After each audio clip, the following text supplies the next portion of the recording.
دوپہر کا وقت تھا، میں اپنے بیڈ پہ آرام سے لیٹ کے اپنا موبائل دیکھ رہا تھا۔ اتنے میں مجھے خیال آیا کہ بیگم صاحبہ جو ہے وہ کچن میں اکیلے کام کر رہی ہیں، دوپہر کا کھانا بنا رہی ہیں بچوں کے لیے۔ میں نے جھانک کے دیکھا اور پھر نکل پڑا اپنے بیڈ روم سے سیدھا کچن کی طرف۔ کچن میں جا کے دیکھا تو بیگم صاحبہ دوپہر کا کھانا ہی بنا رہی تھی بچوں کے لیے۔ میں نے کہا کیوں نہ آج بیگم صاحبہ کی ہیلپ کرا دی جائے۔ بیگم صاحبہ پیاز اٹھا رہی تھی، میں نے پیاز بیگم صاحبہ کے ہاتھ سے لے لیے اور شیلف کے اوپر رکھ دیے۔ ویسے آج گرمی بھی ہمارے علاقے میں بہت ہی شدید پڑ رہی تھی اور ہمارا جو ٹیوب ویل تھا وہ بھی روٹین وائز چل رہا تھا اور ولیج کے بچے اس میں خوب انجوائے۔ بیگم صاحبہ نے سالن کو بھوننا شروع کیا اور ماشاءاللہ بہت ہی خوبصورت جو ہے نا اس کا لک نظر آ رہا تھا۔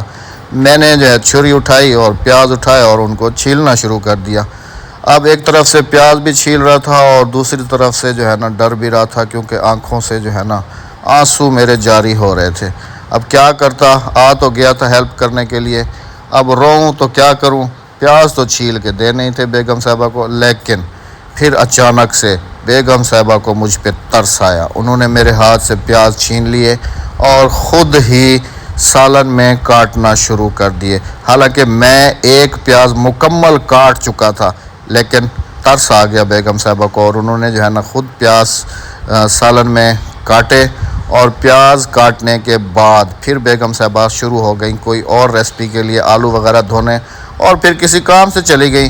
میں نے دیکھا پتہ نہیں کہاں چلی گئی ہیں۔ میں نے خود جا کے آلو اٹھائے اور بسم اللہ کر کے ان کو چھیلنا شروع کر دیا، کیونکہ جب ہیلپ کرے تو بندہ پوری ہی کرے۔ اب آدھے راستے میں چھوڑ کے جانا یہ تو اچھی بات نہیں ہے۔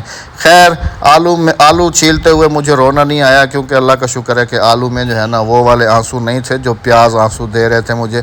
خیر جی الحمدللہ سے میں نے ایک ایک کر کے سارے آلو چھیل دیے، اور ڈر بھی رہا تھا کہ پتہ نہیں بیگم صاحبہ کو پسند آتے ہیں میرے ہاتھ کے چھیلے ہوئے آلو یا نہیں آتے۔ اب یہ تو بیگم صاحبہ آئیں گی اور وہی دیکھیں گی کہ بھائی ٹھیک چھلے ہیں یا پھر کوئی غلطی کی ہے میں نے آلو چھیلنے میں۔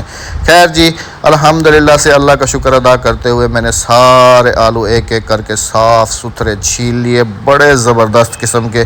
پھر میں نے کہا بیگم صاحبہ تو اندر ہے، کیوں نہ سالن کو ڈھکنا ہٹا کے دیکھا جائے، پتہ تو آہستہ آہستہ جو ہے نا لگ جائے گا کہ بھائی ٹھیک بن رہا ہے یا نہیں۔ لیکن پھر میں کمرے کی طرف آیا، کمرے میں آ کے دیکھا تو بیگم صاحبہ کسی اور کام میں مصروف تھیں، دوپہر کے اپنے کپڑے وغیرہ جو ہے نا وہ پریس کر رہی تھی۔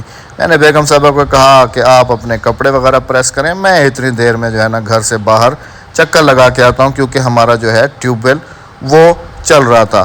باہر آ کے ٹیوب ویل کو دیکھا، سنبھالا اور پانی والوں کو جو ہے نا پتہ کیا کہ بھائی کتنا پانی جو ہے نا ابھی پینڈنگ میں ہے آپ کے کھیت میں جانے کے لیے، کیونکہ دھوپ جو ہے نا وہ کم ہو رہی تھی اور ہمارا جو ٹیوب ویل ہے اس کی رننگ میں کمی آ رہی تھی۔ واپسی کچن پہنچا تو آ کے دیکھا بیگم صاحبہ ماشاءاللہ سے کچن میں موجود تھیں اور سالن کو بہت ہی اچھی شیپ دے رہی تھیں ماشاءاللہ۔